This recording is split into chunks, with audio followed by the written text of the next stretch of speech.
All right, well, thanks for joining everyone. So my name is Dan Cauchy. I'm the Executive Director for the Automotive Grade Linux project at Linux Foundation. And today I'm going to talk to you about the AGL project, what it's all about, what we're working on, and where we're going. So first of all, how many people here have a car? Right? Not everyone, but and how many people have a smartphone? And how many people do this in their car? I'm serious, right? Okay, but it's a problem, right? The point I'm making is the automotive industry has fallen behind the smartphone in terms of features and innovation, and far too many people, resort to a $400 phone with a $14 plastic bracket, and that's not right. It's not right because the car is one of the most expensive purchases you're going to make in your lives, and you're driving off the dealer lot, and the software in the car often is 3 to 4 years old, meaning in terms of technology. So that is essentially why Automotive Grade Linux exists. We're trying to fix this problem by shortening the design cycles and really treating the car like a smartphone. Because for some reason, because of a 100-year-old supply chain model that the automotive industry adopted, we ended up in this situation where there's very little software reuse historically, and there's no ubiquitous standard. So those are the things that we're trying to address, and I'm going to talk about today. So first of all, automakers need to realize that they're in the software business. And a lot of them are starting to realize that, especially the members of AGL, which I'll show you in a minute. They really realize that to give the consumer the experience that they want, they need to be in the software business. That means that they need to break the old way of doing things. What has really hindered innovation is that there's fragmentation out there. There's basically, there's QNX, there's Windows, there's multiple flavors of Linux out there. There's too many choices. And what has happened is this has caused the industry to redo the work over and over, from one model year to the next, from entry level to luxury level. They keep redoing this work because the way the supply chain model has worked is that an OEM, car manufacturer, gives a specification to a supplier. The supplier builds a black box with some software in it, but there's no ownership of the software. And there's no reuse of the software. And so the whole process repeats itself 4 years later when an update is needed. And then the whole process repeats itself when the luxury brand, Toyota versus Lexus, the luxury brand wants something different in their car.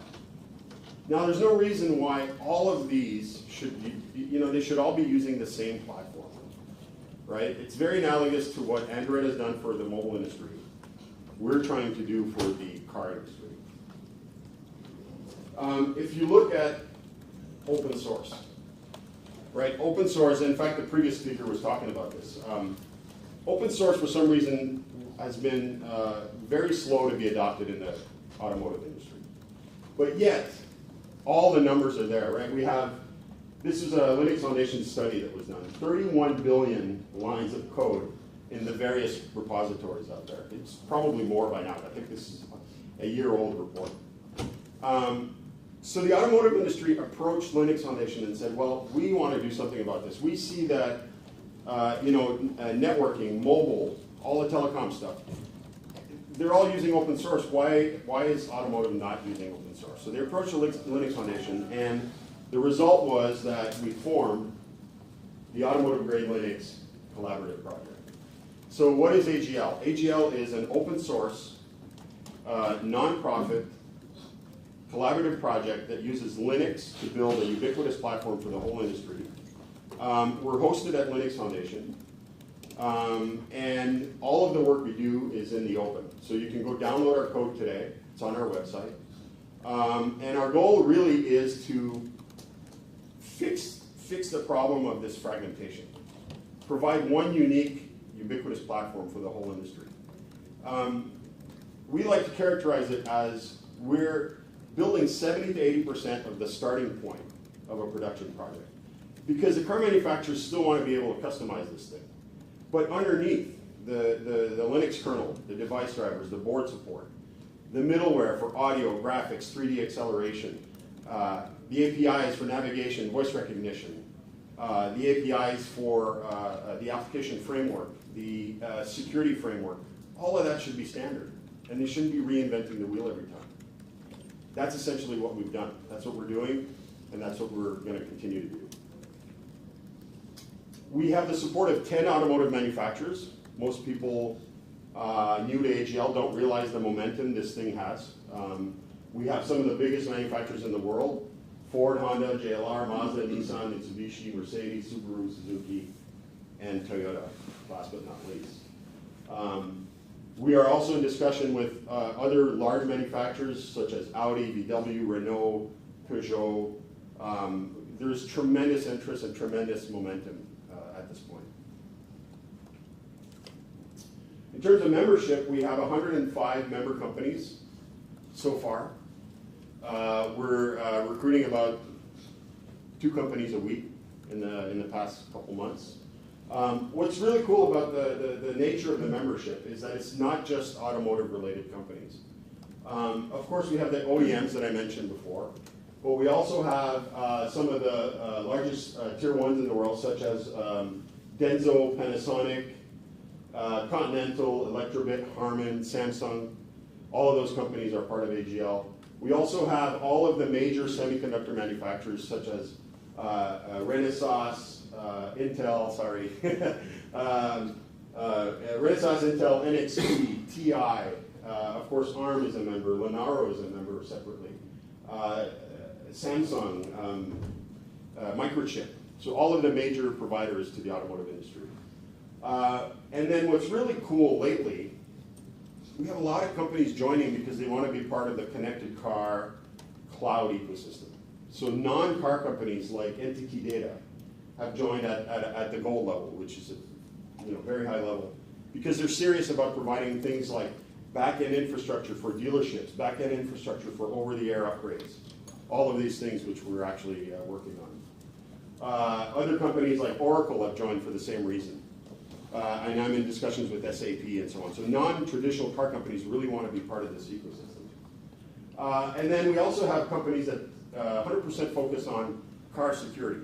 So like Irdetto, Safe Ride, companies like, missing a big one here,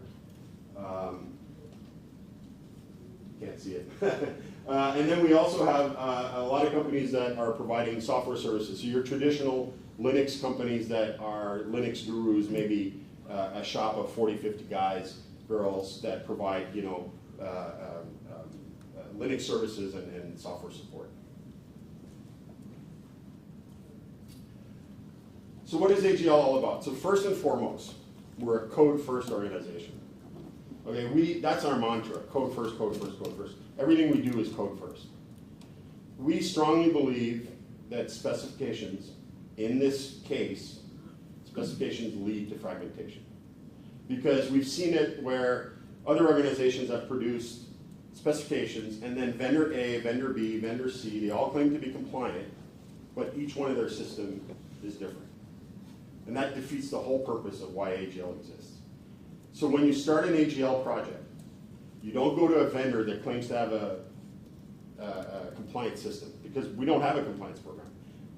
Instead, you go to a vendor, instead you go to the AGL website and you download the code. That's the starting point. You download the latest stable version of the code. So we're very, very strong on this point, code first. Now it doesn't mean we're complete mavericks. We have really good documentation and we continue to invest in our documentation. We have self-documenting APIs. We have API versioning. So it's not the Wild West, but we strongly believe that the code speaks for itself, and that's the starting point. And that's the only way we're going to achieve this ubiquitous platform, is by having a code-first mentality. Secondly, we want to reduce fragmentation. I mentioned this already before, but I'm going to keep hammering it, because the problem with the automotive industry is that too many app developers. So you have people who provide, companies that provide navigation systems, companies that provide voice recognition systems, companies that provide telephony, you know, that kind of stuff. They have to keep porting to each and every platform over and over. They have to keep porting to QNX, to Microsoft, although, you know, not so popular these days, but the point is valid. And then you have to keep porting to Linux A, Linux B, Linux C, and there's no standard. And so we want to stop that by having companies that are porting to the AGL platform once, and then it works for all of the AGL ecosystem. That way, car manufacturers, when they decide to start a production program, they can hit the ground running, and they can really reduce that time to market that I mentioned before, which is the problem with the plastic holder, really reduce that time to market from an average of 36 to 39 months, which is the statistic today, to 12 months. So let's think about that. In the time that it takes to build an infotainment system, 3 versions of iPhone and Android have come out. That's unacceptable, and that's what we're trying to solve here. It should be, car companies should be able to build a system in 12 months, because most of the code is already there, and that's what we're trying to achieve. Thirdly, we're fostering this ecosystem that I mentioned before, where when a production project starts, since all the vendors and all the suppliers are using the same platform, all of the engineers internally at those companies, they already are familiar with the platform. They can really hit the ground running. So you don't have to adopt something new and relearn everything. Everybody's using the same platform. Good for everyone. Users' time to market, I already mentioned it. And then all of this, the reason we're doing all of this, in the end, is about rapid innovation. Because we don't want to be driving cars that have 3-year-old features, right? I want to be able to press a button and say, find me the next gas station. And the car should know that means on my route that I'm going and next to the freeway, right? Those kinds of features are what car companies should be focusing on, not reinventing the wheel with building a new OS every single time. So what do we provide? So at AGL, we build what's called a unified code base. That's our infotainment platform. We purposely named it UCB, Unified Code Base, to send the message to the industry that we're trying to get rid of the madness of the fragmentation and trying to unify the industry on one platform. So what we did is we actually looked at the different open source plays that were out there, specifically some focused on infotainment. There was a project called Tizen IVI, which is now defunct, but they had some good stuff, so we took some of those components. AGL had some stuff already, so we took some of those components, a lot of it actually. And we took a few components from Geneva Alliance, such as Audio Manager, and we modified it to our needs. But we didn't start from scratch. What we did is we took the best components out there, unified them, and built a platform and said, hey, please, industry, let's start focusing on this platform. Let's everybody support it. And everything is in the open. Our mailing list is in the open. The code is in the open. You can go download it on our website. So, Dan, you are preaching to the converted. I know. In case there's one that's not converted. Just in case there's one, Yeah. one road again. Yeah. How well do you track the upstream on this? You know, so you've got UCB, which is great. People are using it. Sure. How much tracking do you do, and how do you do that? Yeah. Well, first of all, so we for all our BSP we use Yocto. Yeah, a good choice. Yeah, so we use Yocto for all our upstream BSP stuff. And part of the reasoning behind that is that the semiconductor providers that are supporting us, like Renesas is one of our biggest supporters, our standard development board is the Renesas RCAR. In fact, the RCAR 3 we just started supporting, which is a 64-bit ARM, our first 64-bit ARM board. They wanted us to have the Yocto model. So they basically push their board support package changes into Yocto, and then we adopt Yocto as the starting point and build AGL on top. And then the other upstream stuff, yeah, we keep track of all the upstream. It's a daunting task, but we have a lot of members, you know, Panasonic, Denso, Harman, that are contributing, following their specific areas, and we also have expert groups that follow specific areas, and then we, you know, decide when to update packages and things like that on a release by release basis. That's a question too. Yeah, sure. So your goal is you want the rate of innovation you see in the smartphone industry to be the same now with the automotive software. Absolutely, right? yeah. That makes me a little nervous Because Why? my smartphone, when it freezes or Yeah. reboots, I say a few curse words and I Yeah. move on. And I don't want my car to do that. Yeah. So we're talking infotainment here. This isn't safety critical.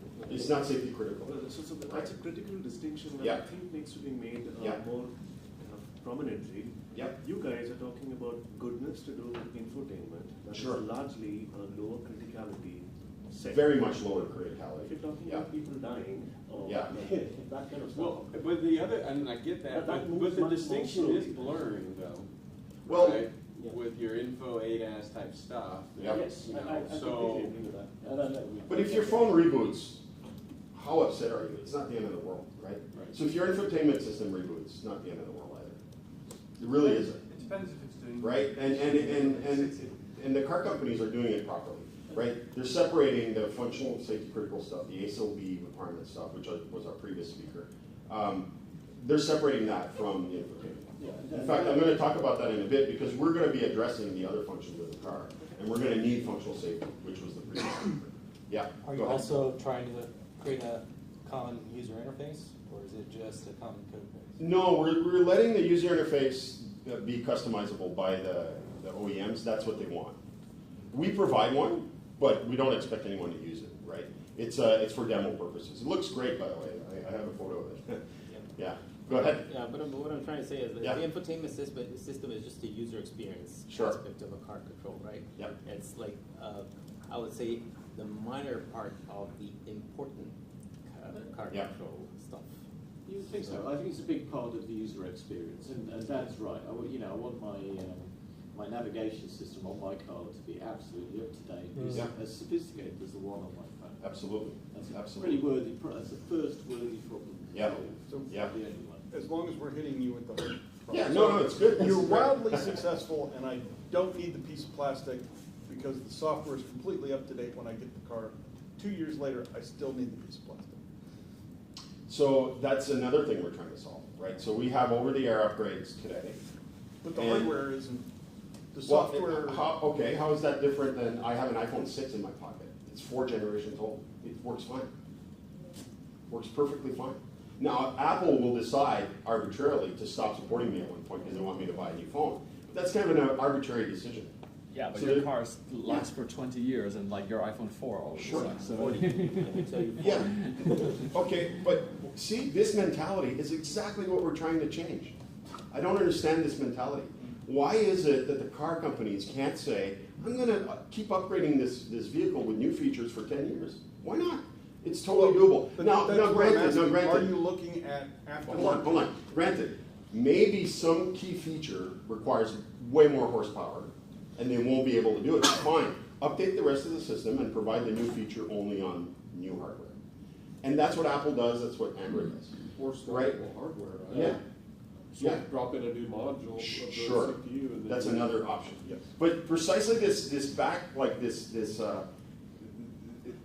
pushback that I'm hearing is exactly what we want to stop. We want car companies to change the way they think about this stuff and provide long-term updates. Because we're going to do that. We're going to have long-term support for some of our releases, and we're going to support them for 10 plus years.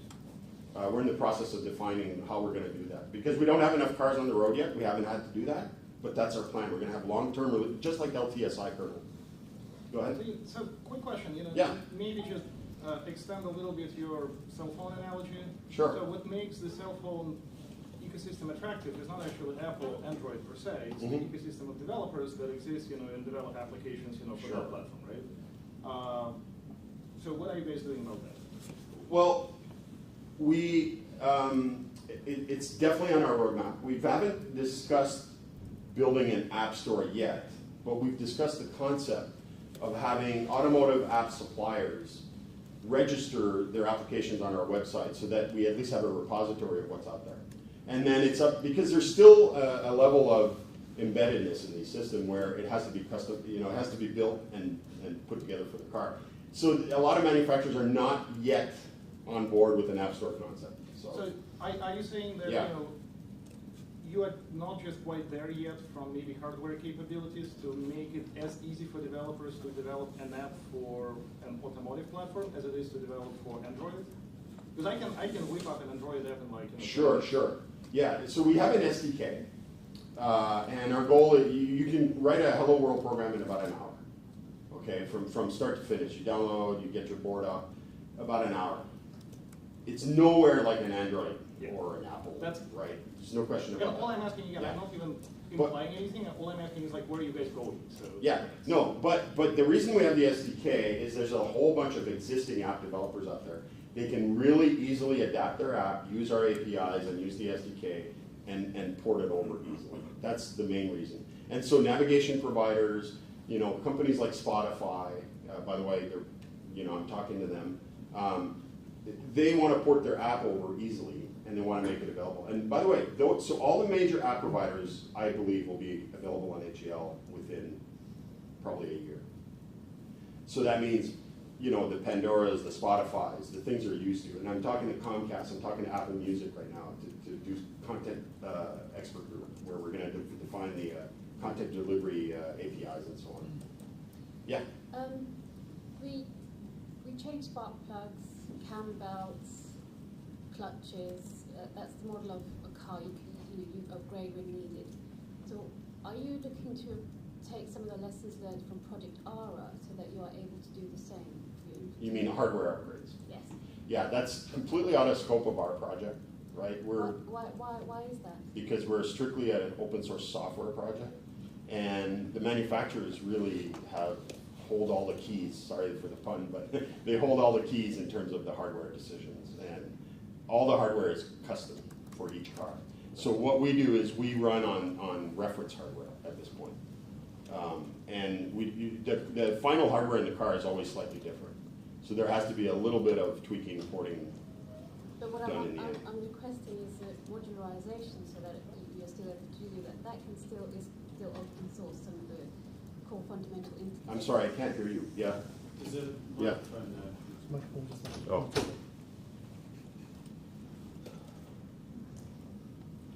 There we go.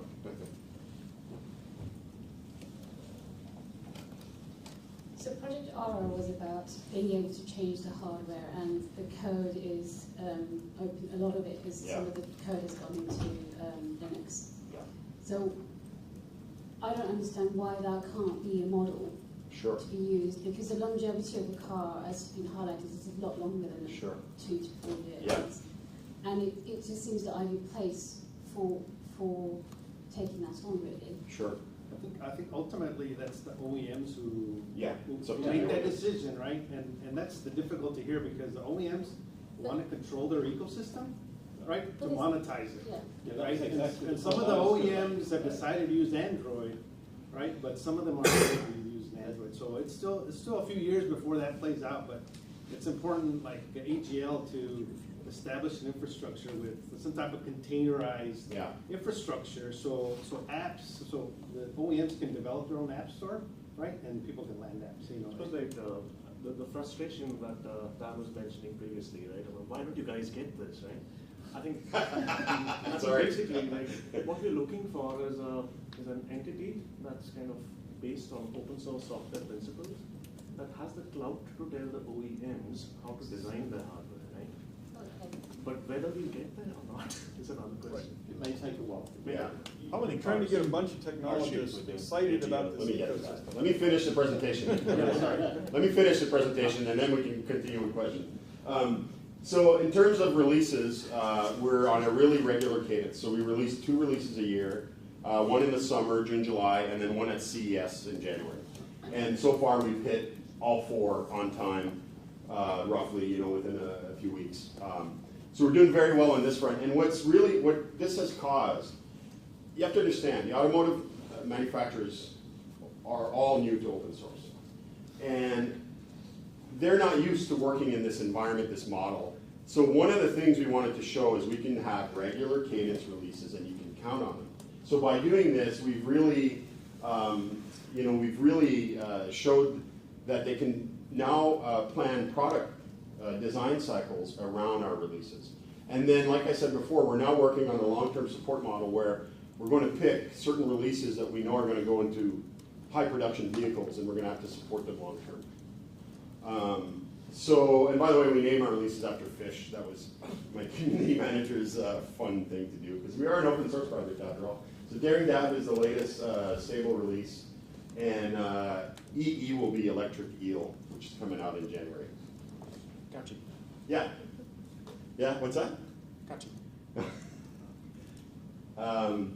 Okay, in terms of developers, we have 850 developers on our mailing list. Anyone is welcome to join this mailing list here. The Automotive Discussions is completely open to the public. That's where most of the activity occurs. You can see we've had like 4x. This number I need to update. It's now 850. 4x growth in the last 3 years. So very healthy community. We're getting about a dozen to 15 posts per day on the mailing list. So check it out, and you're welcome to join. In terms of the media, I just wanted to show a little marketing. Google us, check us out. A lot of the media has been talking about us, specifically for our last announcement. We were in Forbes and Gadget, New York Times, etc., Tech Republic. A lot of the big publications have been covering AGL, and this one is awesome. Toyota unveils its connected strategy, sidelines Google and Apple. I have nothing against Google and Apple, and Google's a Linux Foundation member, so just want to say that. But the point is that when you get mentioned in the same breath or headline as Google and Apple, you're obviously on the map.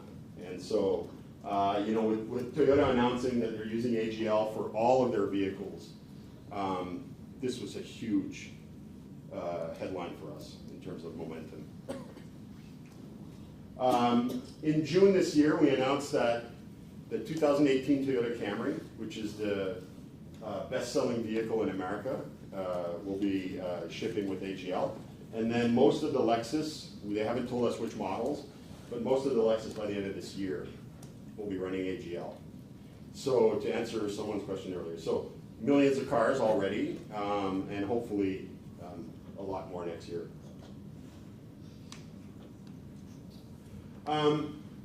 So we talked a lot about infotainment, but let me tell you about our roadmap. So we're planning to actually address every function in the vehicle. We've already started work on instrument cluster and heads-up display. Those are going to be simple build profiles of the same base code. So because we're using Yocto and meta layers, it's easy to pull in packages and decide how to build things. So we're just going to add or remove packages that we don't need for these particular solutions. And then we're also working on telematics, which is a headless display. So, a headless profile with no display, no graphics, etc. And this can be used for fleet management like Hertz, FedEx, UPS. And it can also be used for low-end radios, old-fashioned radios that don't have a screen, but you still want some of the connectivity, you still want some of the functionality that you can get from AGL. And then finally, the last three are kind of bundled together. We actually started working on functional safety in terms of identifying what are the artifacts we would need to produce for Linux in order to bring it to ISO 26262, ASIL-B functional safety certification. This is going to be a long road ahead, 2 to 3 years, I believe. We've been collaborating with another organization called OSADL. They're working on some of this stuff, so we hope to piggyback on their work.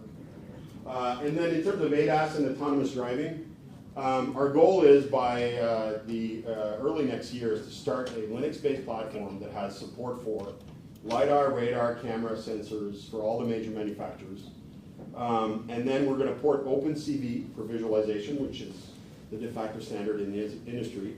And then we're going to work with car companies to start getting some contributions from them on stuff that we believe is not differentiating, so they should start contributing that stuff. The same analogy as the infotainment stuff. We should be building a ubiquitous platform for everyone for autonomous. And then our long-term vision, and we've talked to a lot of car companies about this, is to build a crowdsourced 3D mapping database. Because AGL will be millions of cars, we believe that we're going to be in a unique position to collect a lot of data with the driver's permission on 3D mapping data. And the idea would be to build a crowdsourced database with the appropriate licensing that anybody can use to make autonomous driving decisions. And we're kind of floating that concept around with OEMs, and a lot of them are very interested in this. So we'll see where that leads, but that's our long-term vision for that. In terms of expert groups, these are the current expert groups that we have. Even though an area of the system may not have an expert group, doesn't mean we're not working on it. It's just expert groups tend to have a bigger group of people that want to get together on a regular basis. So app framework and security, connectivity, meaning Wi-Fi, LTE, Bluetooth, etc. UI graphics, automated testing, navigation, virtualization. And then we're expected to start a voice recognition and a content delivery. I've been in discussion with, well, actually Nuance just joined yesterday, as a matter of fact. So that's really good. And then content delivery, I've been in discussions with Spotify, Amazon Music, and Comcast. And they are very interested in starting a music streaming, video streaming kind of API for AGL, which would be really, really cool. I think I've almost gone over time, so I'll stop here and take any questions. How many cars? I had a question. Can you hear me? Yeah, go ahead. Sorry. You were saying about stopping the fragmentation, but and setting a platform. But wasn't Geneva intended to do that? So can you just explain how this is different from what they tried to do? Yeah. Or are some manufacturers going to end up using that, and yet some are going to end up using your stuff? Yeah, no. So let me explain the difference. So let me tell you where I'm coming from. So I was the founder of the Geneva Compliance Program. So I wrote, me and two other guys wrote the spec, literally. And I was on the Geneva board for 4 years. So I know a lot about Geneva. The approaches were different. And the Geneva approach was to build a specification and allow multiple vendors to be compliant. And that's the direction the board wanted to go. And unfortunately, it didn't fix the fragmentation problem, because what happened is there was no Geneva platform that you could go and download, right? Eventually, they built a demo platform, but it wasn't really a full-blown OS distribution like we're doing. Well, it was also a pretty weak standard. Sorry, no. Yeah, go ahead. Well, no, yeah, it was a fairly weak standard because the manufacturers didn't want it too strong, because they wanted to differentiate things like graphics and the rest of it. So, I think AGL has been way more successful by taking exactly the approach. Thank you. Does that answer your question? So it does. Cheers. Yeah. Yeah. So Geneva, in my mind, I like to call it bring your own platform, whereas AGL is go download the platform. That's essentially the difference. Geneva was also done completely in secret. Well, It was the most secretive open source ever created. And to be fair to the founders of Geneva, that was the best they could get away with in the automotive industry at the time. Yeah, they wanted to be open. I think it was a challenging time. It was, yeah. And so what Geneva did really well is pave the way for companies to at least start talking about open source and start talking about Linux. Just Linux alone was a big no-no, for a lot of these companies. So Geneva paved a lot of really good things along the way and allowed for projects like AGL to be successful, in my opinion. Yeah. So how many cars? It depends. I don't know how many Toyota Camry companies ship. Like makers. Oh, how many makers? Yeah. I showed them earlier. 10 makers are part of AGL. I mean, about like shipping cars. Oh no, Toyota Camry is the first one and only one at this point. How do you stand out against Apple CarPlay and Android solution? And Toyota also adopted software device link with Ford, right? Yeah, so the word against is not the right word, because those are projection technologies. You still need a full-blown... Right, but they enable it. You still need a full-blown They enable infotainment system in the car. right? You still need a full-blown infotainment system Right. in the car. Yes, but you It's just enable- projection. those It's like an enable- HDMI cable. Yeah, but those enable applications, and you said also about... Do you like Apple CarPlay? I don't use it. I have our car. I won't say what But I use the sat-nav. But I use the sat-nav on the phone because mine is outdated. Yeah, no, okay, so you're talking now more philosophical approach. So some car companies... I'm rather... No, let me finish. curious about You asked the the question, odds. let me finish. Some car companies simply do not want to cede control of their cars to other tech companies. Apple and Google are one example. They don't want to build metal boxes where someone else provides all the technology. Yeah, they're a little afraid. Right? They're concerned that will lead to their demise, the same way a lot of mobile phone manufacturers led to their demise. Right? Well, it's actually a pretty big security issue for them, because they don't trust other software than the one that they have in a house, right? Yeah. So that's at least our experience with car manufacturers. Yeah. Are you implementing the projection technologies for car? No, we cannot, because we're an open source project, we would have to sign these legal agreements with Apple and Google, Could they which do we're it not, though, we're not allowed. based on what you deliver? Could they integrate? Absolutely, yeah. So some manufacturers already plan to port, is what I've heard, they're already planning to port CarPlay to AGL. And there's nothing preventing it because we checked what CarPlay means in terms of packages, and I think we have everything that we need. Yeah. But that gives them the firewall between projection and control of their system and then actual seating. Yeah, exactly. Yeah. All right, I think we're over time here, and there's another. Yeah. But thank you very much for Hey, no problem. Yeah. and thanks for creating a little bit of controversy and argument, because I like that straightens things out. No, I'm all for, I just want to leave you with this, right? So we really want AGL to be the place for everything related to car software. And so we really welcome your support. So join us, join our mailing list, and contact me. Thanks. Yeah.